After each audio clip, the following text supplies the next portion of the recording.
Hello friends आज हम बात करेंगे एक और बहुत ही इंपॉर्टेंट टॉपिक के बारे में। फ्रेंड्स बहुत सारे पेशेंट्स मेरे पास आते हैं इस कंप्लेंट के साथ कि मैम हमने ब्रेसेस का ट्रीटमेंट कराया, जब तक ब्रेसेस लगे हुए थे दांत ठीक थे, लेकिन जैसे ब्रेसेस हटाए मैम हमारे दांत हिलने लग गए। जो दांतों की पहली कंडीशन थी वो वापस वैसे ही होने लग गए, दांतों के बीच में गैप आने लगा, स्पेसिंग हो गई, दांत आगे पीछे हो गए। मैम हमने जो भी ट्रीटमेंट कराया उसका तो कोई फायदा नहीं हुआ, बल्कि उससे दांत खराब हो गए। तो फ्रेंड्स आज इस वीडियो में आप जानने वाले हैं कि ब्रेसेस का ट्रीटमेंट रिलैप्स क्यों होता है और हम उसे कैसे अवॉइड कर सकते हैं।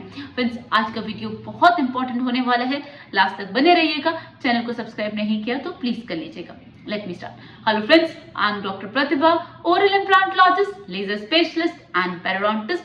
फ्रेंड्स मैं एम्पीरियल डेंटल गुरुग्राम इंडिया की फाउंडर और हेड सर्जन हूँ और आज मैं आपको बताने वाली हूँ कि ब्रेसेस का ट्रीटमेंट रिलैप्स क्यों होता है। तो फ्रेंड्स एक बात को बहुत अच्छे से समझिए, क्या कि जो हमारे दांत हैं वो जॉज में बहुत फर्मली फिक्स्ड होते हैं। ऑलराइट, अब जितने भी टाइम पीरियड आपका ब्रेसेस का ट्रीटमेंट चला है, 1 साल, 1.5 साल, 2 साल, 3 साल, तो जितने भी टाइम पीरियड चला है तो वो ब्रेसेस से वायर से कनेक्टेड थे और उनके थ्रू उनकी मूवमेंट हो रही थी। ऑलराइट, अब किसी टूथ को आपने इतना फोर्स दिया है कि वो जॉज में मूव किया है।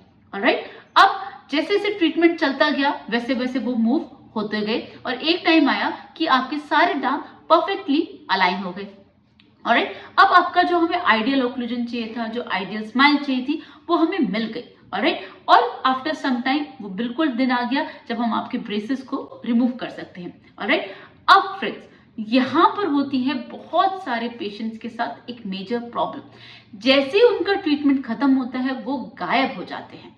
ऑलराइट, और ये हमारी भी उतनी ही रिस्पॉन्सिबिलिटी होती है कि हम आपको गाइड करें कि ब्रेसेस के ट्रीटमेंट के बाद आपको कौन कौन सी सावधानी रखनी है, वो कौन कौन से स्टेप्स को फॉलो करना है जिसकी मदद से आपका ट्रीटमेंट रिलैप्स ना हो। ऑलराइट फ्रेंड्स, तो हम बात करते हैं उन सारे स्टेप्स की। फ्रेंड्स सबसे पहला स्टेप है ये कि जैसे ही ब्रेसेस का ट्रीटमेंट खत्म हुआ, टीथ अपनी आइडियल पोजीशन पे आए, आपको परमानेंट रिटेनर्स लगाने हैं, इसमें कोई डाउट नहीं है। राइट, और रिमूवेबल वाले नहीं लगाने हैं। बहुत सारे पेशेंट्स क्या करते हैं, डॉक्टर्स उनको रिमूवेबल प्लेट दे देते हैं। वो सोचते हैं कि अब तो ट्रीटमेंट हो गया, अब हमें रिमूवेबल प्लेट लगाने की या रिटेनर्स लगाने की जरूरत नहीं है, जो भी है परफेक्ट है, हम थक चुके हैं ब्रेसेस से। ऑलराइट, तो फ्रेंड्स ऐसी कंडीशन में मैं किसी भी पेशेंट को रिमूवेबल रिटेनर नहीं देती। हम प्रेफर करते हैं कि जैसे ही आपका ट्रीटमेंट कंप्लीट हो जाए उसके बाद हम आपको परमानेंटली इनसाइड दांतों की जो अंदर की लेयर होती है, लिंगुअल सरफेस, वहां पर परमानेंटली दांतों को स्प्लिंट कर दे। उसका क्या मतलब होता है, फिर स्प्लिंट करने से आपके दांत प्रॉपरली फिक्स हो जाते हैं। आपके मुंह में कोई भी वायर नहीं होती, कोई भी ऐसी चीज नहीं होती जिसमें आपको खाना फंसे।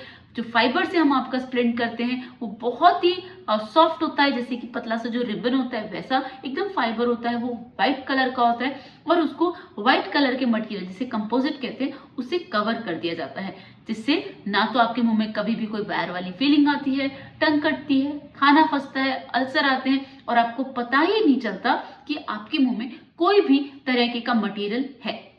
ऑलराइट, अब इससे क्या होता है फ्रेंड्स, इससे ये होता है कि जो आपके टीथ मूव हुए हैं, क्योंकि ऑर्थो ट्रीटमेंट ब्रेसेस का ट्रीटमेंट जब चल रहा था, आपके टीथ जो मूव हुए हैं अब वो आइडियल पोजीशन पे आ गए हैं।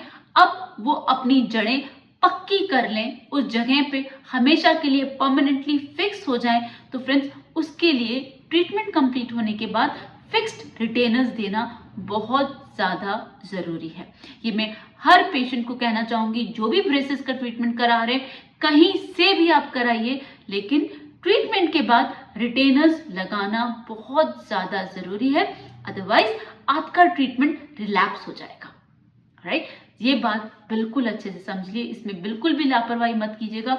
बहुत सारे ऐसे पेशेंट्स आते हैं जिन्होंने ट्रीटमेंट कराया, रिलैप्स हो गया, दोबारा कराया, परेशान हो गए। फ्रेंड्स ऐसी कोई भी आप अपने साथ सिचुएशन मत आने दीजिए। आपका ट्रीटमेंट अच्छे से होने के बाद वहां पर परमानेंट फिक्स्ड रिटेनर लगाइए। हम स्प्लिंट के थ्रू करते हैं, जो फाइबर का होता है, कोई वायर यूज नहीं करते, जिसकी मदद से आपके टीथ परमानेंटली फिक्स्ड होते हैं। ऑलराइट, वो रिलैप्स नहीं होते। अब आप पूछेंगे कि वो कितनी देर तक लगाना है। तो फ्रेंड्स, जब तक वो स्प्रिंट लगा हुआ है आप उसे मत हटाइए, चाहे वो कितने भी साल लगा रहे, राइट। क्यों? क्योंकि जितना आपका फर्म होगा टूथ जॉज में, बोन में, उतना वो परमानेंटली फिक्स्ड हो जाएगा और आने वाले टाइम में वो कभी भी रिलैप्स नहीं होगा।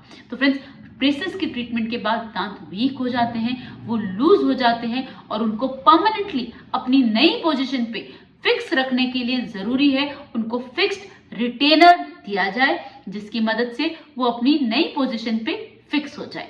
ऑलराइट, तो अब आप समझ गए कि हमें कैसे रिलैप्स को प्रिवेंट करना है, by giving them the fixed retainer. Alright, जो सेकंड चीज है वो आपको ध्यान रखनी है वो ये, क्योंकि ब्रेसेस के टाइम पर आपने वायर्स और जो ब्रेकेट्स लगे हुए थे, गम डिजीजेस बहुत ज्यादा हो जाती हैं क्योंकि खाना इतना फंसता है।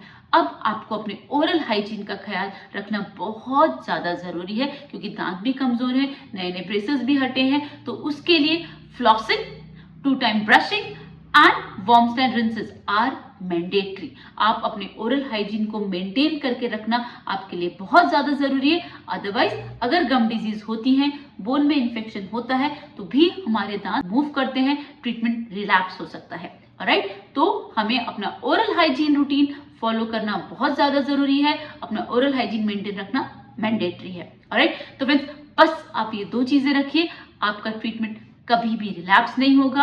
आपकी जो परफेक्ट आइडियल स्माइल आपको मिली है वो आपके साथ लाइफ लॉन्ग रहेगी। ऑलराइट फ्रेंड्स, अभी भी कोई डाउट लगता है तो मुझसे कमेंट सेक्शन में पूछ लीजिएगा। चैनल को सब्सक्राइब नहीं किया तो प्लीज कर लीजिएगा। See in the next video. Thank you so much. Don't forget to flaunt your beautiful smile, and that makes you so beautiful.